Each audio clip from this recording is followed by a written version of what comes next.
If you're trying to find the best GPU for your Ryzen 7 5700X, you're not alone. Even though this Zen 3 chip isn't the newest or fastest, its 8 cores, 16 threads, and 4.6 GHz boost clock still make it well-rounded today for both gaming and productivity.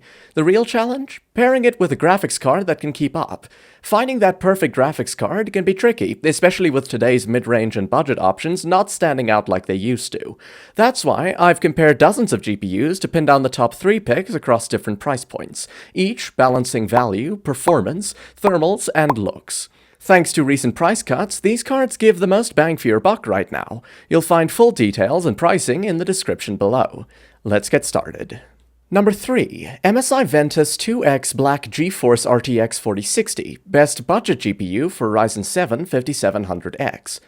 If you're a budget-conscious gamer and need a graphics card with a sleek design, dependable performance, and quiet operation, the MSI Ventus 2X RTX 4060 is a great choice.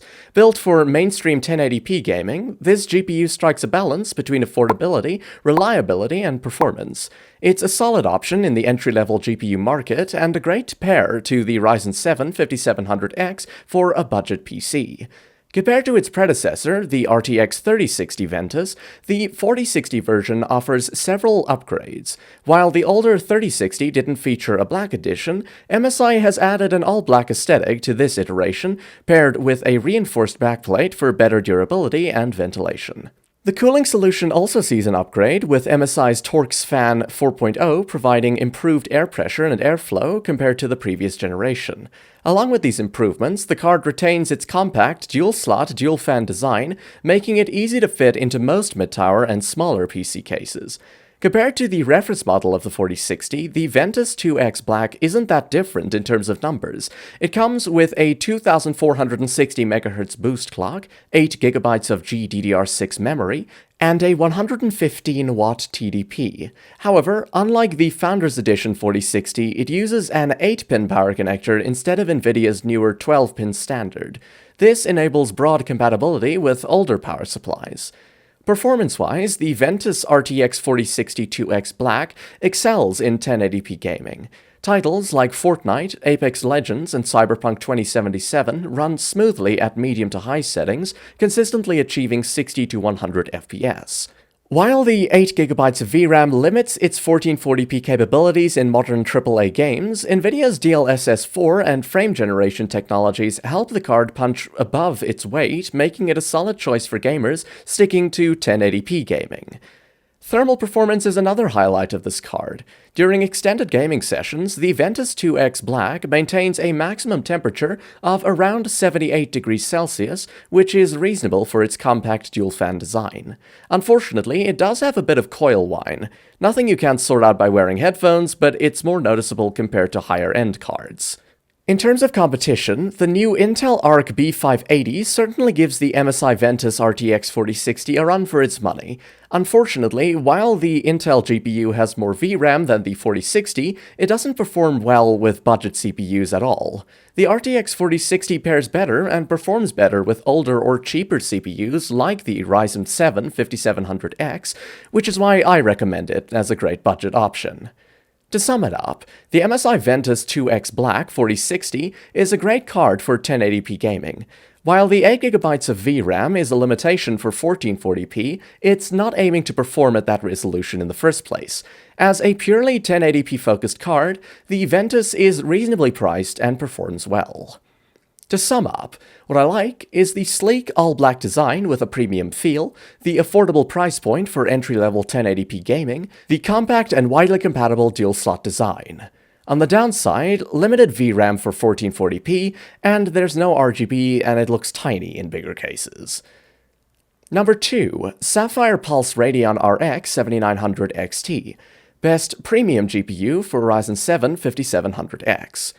The Sapphire Pulse Radeon RX 7900 XT is a flagship, premium-tier card in every imaginable aspect. It has 3 high-pressure fans, an aggressive design language, and a considerable factory overclock. If you're thinking about 4K gaming, this is an excellent alternative to options like the NVIDIA RTX 4070 Ti. Compared to the Pulse 6900 XT, which drew mixed reactions for its white plastic accents and bulkier, less cohesive design, the 7900 XT iteration cleans up its act. Sapphire has ditched the polarizing white trim for a sleek red and black theme, giving the card a more aggressive yet unified aesthetic. They're also using 3 angular velocity 80mm fans that have improved airflow. In terms of design, the Pulse 7900 XT leans into its stealthy gamer persona. The red highlights along the fans and edges pop against the matte black finish, creating a dynamic look without relying on RGB overload. While the card itself doesn't have any RGB, Sapphire does include a stubble RGB-enabled graphics card supporter in the box to support the GPU and provide a bit of flair to the design. Of course, Sapphire isn't just including this supporter for fun. As the Pulse 7900 XT is a massive, heavy graphics card, you will need this accessory in your PC case to make sure it sits securely. The giant size also makes it harder to fit in some micro ATX cases, but that's to be expected with such a behemoth of a card. That's not where the differences end between Sapphire and the reference versions of the 7900 XT. The Sapphire variant boasts a 2449 MHz boost clock, 2% faster than AMD's specs, and a base clock of 1567 MHz, 13% higher, paired with 20 GB of GDDR6 VRAM. Under the hood, Sapphire's high TG copper PCB ensures best in-class power delivery and thermal dissipation, critical for maintaining stability during overclocking. All of this translates to great performance at both 1440p and 4K. In games like Spider-Man, Cyberpunk 2077, and the Callisto Protocol, it can deliver 60 to 80 FPS with high to ultra settings at 4K. If you want to enable ray tracing, you can drop the settings to medium and enable FSR 3.1 for even better performance. On the other hand, 1440p is barely an issue with this card. You can push all your competitive games, like Fortnite and Valorant, at well beyond 200 FPS with high settings. Maxing out your high refresh rate monitor has never been easier. Thanks to the Sapphire's improved fans and heatsink configuration, the thermals here are also mighty impressive. Even under full load, the card peaks at 68 to 70 degrees Celsius, with fan noise staying below 38 decibels. Coil whine is virtually non-existent, which is a bit rare to see with power-hungry cards such as this one. While the 7900 XT struggled to compete at higher price points against the 4080, AMD has since reduced the price significantly. At its current price, it outpaces the 4070 Ti Super in many games, and even keeps up with the 4080. While you miss out on fancy features such as ray tracing, the higher frame rates make it a better option than the 4070 Ti Super. It's significantly cheaper than both Nvidia cards, and is the best value right now for high refresh rate gaming. To conclude, the Sapphire Pulse RX 7900 XT is not a cheap graphics card, and it's not trying to be. Seeing as how it can handle a surprising number of games at 4K and nearly any game out there at 1440p with high refresh rates, it's a fantastic option for your next high-end build paired with the Ryzen 7 5700X. To sum up, what I like is the considerable factory overclock, the highly impressive thermal performance, the surprisingly good performance at 4K, and it comes with a GPU support bracket. On the downside, it's gigantic, and it's expensive. Number 1. XFX Speedster Quick 319 Radeon RX 7800 XT, our top choice. The XFX Speedster Quick 319 RX 7800 XT is a very underrated card. It often gets overshadowed by the likes of the RX 7900 GRE or Nvidia's RTX 4070, but it's an excellent option if you don't want to spend so much on those cards. It delivers fantastic 1440p performance, has plenty of VRAM, and XFX has done a great job of making a simplistic design look so premium. Compared to its predecessor, the Quick 319 6800 XT, this iteration refines both form and function. While the 6800 XT offers solid 1440p performance, the 7800 XT version introduces a revamped triple-fan cooling system with 13-blade fans, enhancing airflow and longevity. XFX has also streamlined the design, swapping the angular accents of the older model for subtle curves and a uniform all-black PCB. Design-wise, this GPU strikes a balance between practicality and style. The XFX and Radeon logos light up at the front, providing a soft glow on the inside of your case. On top of that, the reinforced backplate adds structural rigidity and aids in heat dissipation. The card's triple fan setup might seem overkill for a dual-slot design, but it ensures quieter operation and better thermal headroom. That said, the larger footprint does make it hard to fit in some micro ATX cases. XFX has also included a dual BIOS switch, so you can quickly switch to a secondary BIOS if things go wrong while overclocking. This allows you to make a backup of your BIOS and experiment freely when pushing the card to its limit. The specs of this XFX variant mirror the reference version with a 2430 MHz boost clock, 16GB of GDDR6 memory, and a 263-watt TDP. Also, it's using an 8-phase design for the GFX core here, meaning you get stable performance at stock settings with plenty of headroom for overclocking.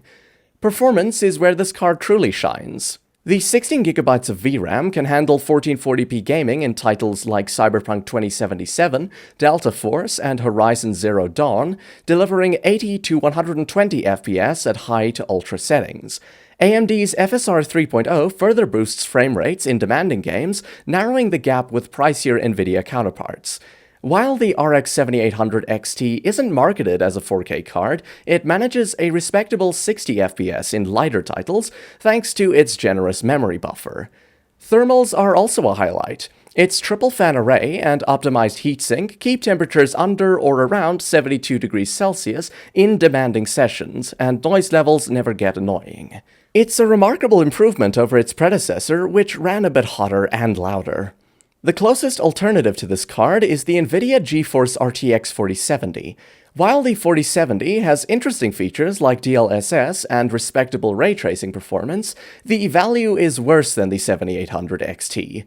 The AMD card has more VRAM, better raw performance in select titles, more overclocking headroom, and a lower price. It would be a different story if both cards had the same price. As long as the 7800 XT is cheaper, it's a better value for older CPUs like the Ryzen 7 5700X. At the end of the day, the Speedster 7800 XT is a high-performance graphics card without the ridiculous price tag. For most gamers, this is all you need for an enjoyable high refresh rate experience at 1440p. Alongside the great performance, you also get a sleek design, low temperatures, and advanced features like a dual BIOS switch. To sum up, what I like is the dual BIOS switch, the 3 fans in a dual-slot design, the understated and stealthy appearance, and the fantastic thermal performance. On the downside, it's hard to fit in some micro ATX cases. Thanks for watching. Remember, you can check prices in the description below. And if you're interested in more PC building suggestions and hardware reviews, be sure to check out more of my videos. Before you go, please don't forget to like this video, subscribe to stay updated, and let me know your opinion and suggestions in the comments. See you in the next one.